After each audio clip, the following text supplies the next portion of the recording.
All right, Sean, almost unbelievable that you are able to come back, right? Because the prognosis was that you'd likely miss the remainder of the season. It ends up that you miss 9 games and you're back in the Blue Jackets lineup. So how pleased are you to be back? Yeah, there's games on the table, and my job is to be ready when I'm healthy and responsibly healthy. And felt like we took our time actually, and injury ended up not being as bad as the original prognosis, and you take it and you try and get back as soon as you can to be back with your teammates. You didn't play the other night, but you were there to witness the Blue Jackets come back in D.C. I mean, what went right for the team in that game? Because it was a pretty unbelievable victory. Yeah, the guys never gave up. They kept coming. We got scored on a few times.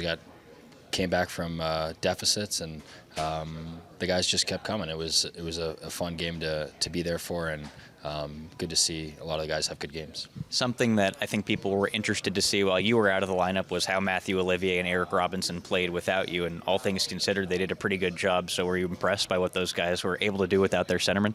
Absolutely. I'm not surprised. They've been playing well.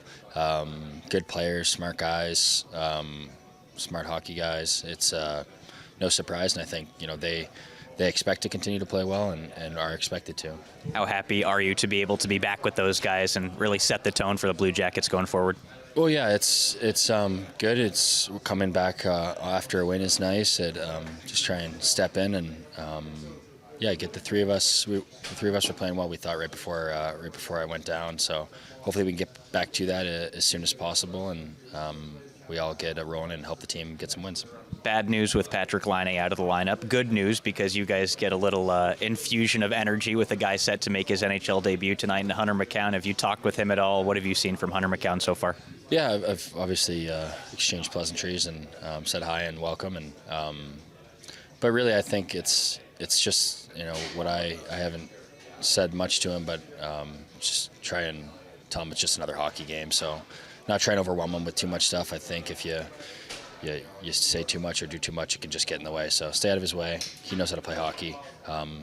Encourage him and welcome him to the team. That does do something for a room in a team, right, though? A guy making his NHL debut, especially late in the season like this. Yeah, absolutely. And, a good player that's expected to, be around for a little bit and hopefully be around for a little bit and help us be a better team. And anytime someone comes in and can help us win games, you're welcome on our team. Nationwide Arena has been so good to you guys as a team all season long. It's been a while since you have been here as a team at Nationwide Arena. You'll head right back on the road, but how excited are you to play here in front of the fans, and how much are you guys savoring these last few games at home? Yeah, it really has been incredible. Our fans have been showing up. It's it's not a year we've won it, and it's been a tough year for our team, but I don't know what the stats are, but it's been a few sellouts in a row, that's for sure, in the springtime, and a non-playoff team this year, and we're thankful it doesn't go unnoticed to us, and we're going to continue to play hard and try and get wins for them. All right, Sean, thanks very much for this. Welcome back, and good luck tonight. Thanks, Dylan. So I guess we can't really ask you about Laine. I'm just kidding. Yeah, you can, but I think you have your answer. I will actually. In the 2 games, I'm assuming you had a chance to go over them. It's a short sample size, obviously, but it seems like he acquitted himself pretty well in the middle. What did you think about Patrik there? Yeah, I did watch it, and there were some real good things in there for him. And again, it's way too small a sample size at 2 games. I was really looking forward to having this stretch, especially the teams that were playing. But from what you saw, there's some advantages to having him there in the middle. Obviously his second game was much better in the circle as far as his wins and losses there. I love the fact that he's coming from underneath the puck a lot of times because he's a good skater, and now he's kind of, it forces him to push the play. One of the things about Patty I've always said is his tracking is excellent, except he was always at the bottom of the goal line. He almost over back-checked a lot. Well, now I don't have to worry about that. He's there. He can be a centerman and just be there. So I thought he did a real good job in those 2 games, and is there some things to work on, no question, but it's unfortunate we don't get to see more of it. It is what it is. Yeah, obviously, talking to Pazzi, it sounds like this was Patrik's idea. He came to you guys. Did that take a while for you to kind of wrap your arms around him playing center? Yeah, I think, we talked about it, and we had a good discussion about it, and I told him, I said, this isn't a no. It's let me think about it. And, we kind of came with a little bit of a game plan too. And, we know the situation we're in. We know, it's a position we're trying to strengthen. But we want to do some video work first, like get in front of it, behind the scenes, so that instead of throwing them to the wolves and then coaching them after, and he was putting the work in, and we were doing some video and having some discussions and different things, and the timing was right. Unfortunately, I wasn't there due to my circumstance, but we talked about it and we said, let's give it a go. But yeah, he was open to the idea. He was excited about it, which is, I think that's always a great thing, and when a player's enthusiastic about it. And again, for the 2 games, I thought he did a pretty good job. So the lineup tonight, then McCown gets his NHL debut for the injured Line. Mm-hmm. How excited are you to be able to see McCown? What have you heard about him? Yeah, I sat and talked to him this morning. I don't know much about him. I just kind of more was picking his brain. Tell me what kind of player you are. You hear reports, which are good, and obviously done my homework on that side. But you like to hear from the player what he sees him as, himself as, I should say. So it'll be good. He's a good sized kid. Plays in the middle. Can play wing also. He's had a good year there in university with, I think he had 21 goals, 14 were on the power play. So, we'll probably look at him on the power play a little bit here tonight too in the second group.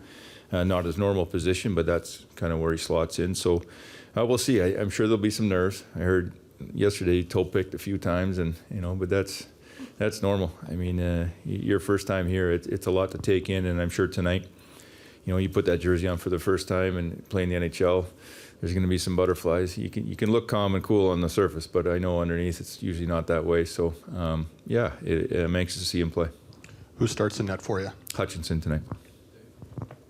Brad, as disappointing as the Line A news is there any better guy to have coming back in your lineup on a night like tonight than Sean Kuraly?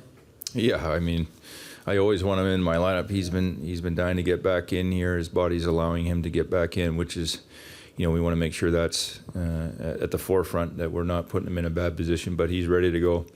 He's chomping on the bit. He likes to play and compete, and he's a welcome addition. Let's put it that way. Well, and you talk about guys who drag other people into the fight down the stretch. That's a pretty vital role to have right now. Yeah, he's.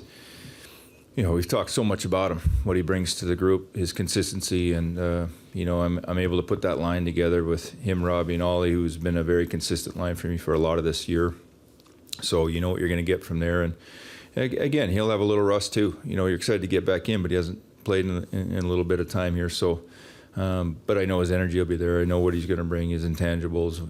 The penalty kill, face-off circle, all those things are real important to our group, and the way he plays is infectious. It draws guys in, and he's a guy I'm looking forward to having back in there. Hey, Brad. Welcome back. Thank you. It looked like Line made it through practice yesterday. Can you say how he got hurt? Yeah, last drill in the power play when we did special teams there. I think it was his last shot, actually.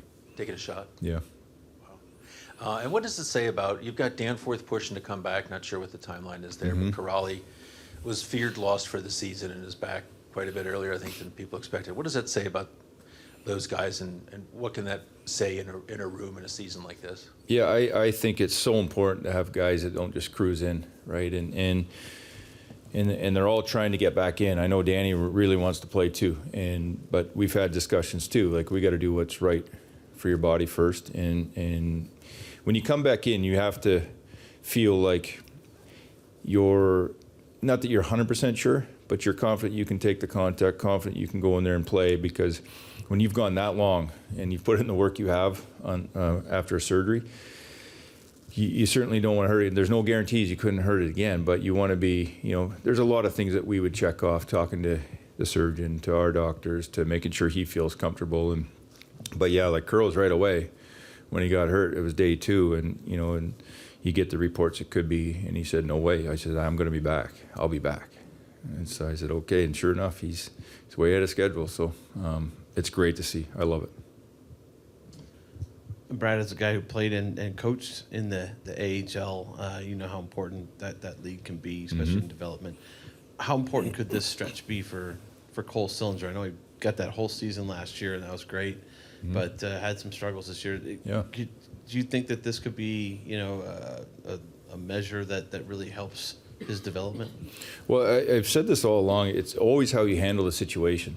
I had a great talk with him. Again, I hate having the conversation on a phone, but again, I didn't have any other choice. So I talked with him on the phone, and I was really curious to know. I let him speak a lot. He's a special kid. He handled it like a pro. He understands it was a tough year. He was trying to work himself out of a lot of things. It just didn't happen for him this year. The way I put it with Cole is he's mature beyond his years as far as a person, but his game needs to mature. And those are two different things, and that's okay. You understand, he could be in junior still right now as a 19-year-old. So it's hard when you have a great year like he had, and especially the way he finished, the hat trick at home. It just kind of was like that fairy tale start and ending. And we forget about all the ups and downs he had in that first year, but it finished so strong. So again, that second year, it's not the sophomore jinx or whatever. It's different now. And it didn't get off. He got hurt in camp, and it just kind of set him back, and he never got his footing. So listening to him talk, I was thrilled to hear how he's accepted it and understood. Not that he knows he can be better. He wants to be better, but he's excited to go down there and try and help that team get into playoffs and hopefully be a huge part of that. I'm really impressed with him. I am, and he was playing better, and there were some things that you really started to see, but then he dipped in.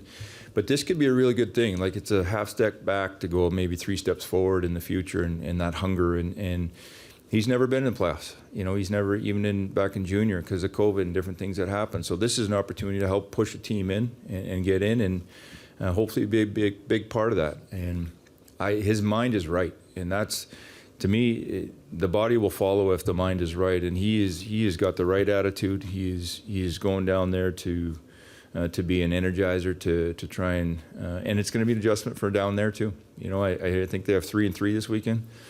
They're on a bus after a home game for 5 hours to Toronto. Like, it's all stuff you've never been through or hasn't been through for a while. So, but he's going to be just fine, and I'm going to be really anxious to see how he does. Is it also a comfort too? You've had a number of guys this year even that have gone kind of up and down as far as here to there, and every single time when they come back up here, they talk about how much they enjoyed playing for the coaching staff down there. Is it kind of a comfort knowing that with the coaches you got down there, that it seems like they've just kept all these guys developing and having fun as well. It's a great group down there, and the coaches are, I'm in constant contact with Vogues and their staff, just checking on the players and how they're doing and attitudes and what's the mood like. There's lots of things. Yeah, how's he playing? But it's all the other things too that are real important. How they handle the demotion, how they handle the the grind of the AHL, because it's a different kind of grind. But that staff's done a tremendous job down there of pushing those guys, working with them and getting them ready to come back when they're here. Real quick on Merzlikins, just being able to get him back in the fold. He was mentioning how you were texting him, just making sure that he's doing okay. Just what kind of a plan do you have for him to get back into the flow? Well, we got a back-to-back here, so chances are, the plan would be to hopefully play him tomorrow here. We'll just see. And if Hutch goes in, gets minimal work and pitches a shutout, maybe he doesn't. Nothing's guaranteed, but I want to get him in sooner than later. I think he was playing better. He was one of those guys that I felt his game was coming around for him. So I'd like to get him back as soon as possible, as long as talk with Manny and talk with him that we're comfortable and his body's saying, yeah, we can do that. Thanks. Good.